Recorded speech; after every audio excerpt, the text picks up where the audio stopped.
મિત્રો, શ્રી મનીષ ગુરવાણી એ ગાંધીધામના લોકો માટે એક એવું જાણીતું નામ કે જેઓની નિમણૂક 29/8/2025 રોજ ગાંધીધામના પ્રથમ મ્યુનિસિપલ કમિશનર તરીકે થઈ હતી। તેઓના 8 મહિના અને 15 દિવસના કાર્યકાળની અંદર તેઓ દ્વારા અનેક વિકાસના કામો કરવામાં આવ્યા અને વિકાસને એક વિચારી ન શકાય તેવી ગતિ આપવામાં આવી।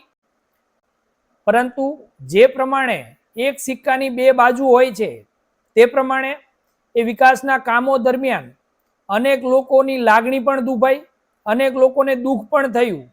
પરંતુ આ તો કહે છે ને કે ભગવાનના હાથમાં પણ 100% લોકોને સંતોષ આપવાની શક્તિ નથી હોતી।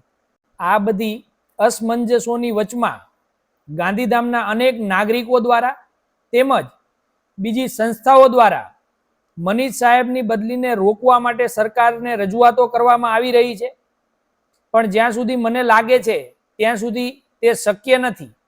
મારી કમિશનર સાહેબ સાથેની મુલાકાત હંમેશા સકારાત્મક રહી અને સામાન્ય નાગરિક તરીકે અમારા દ્વારા કરવામાં આવેલી રજૂઆતોમાંની ઘણી ખરી તકલીફો ઉપર તાત્કાલિક પરિણામલક્ષી કાર્યવાહી પણ થઈ।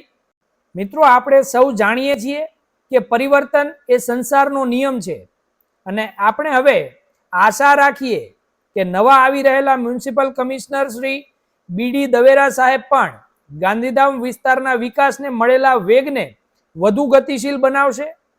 હું હૃદયથી મનીષ ગુરવાણી સાહેબનો આભાર વ્યક્ત કરું છું, તેમજ નવસારીના કલેક્ટર તરીકેના નવા કાર્યકાળ માટે તેઓને શુભેચ્છા પાઠવું છું। જય હિન્દ, જય ભારત।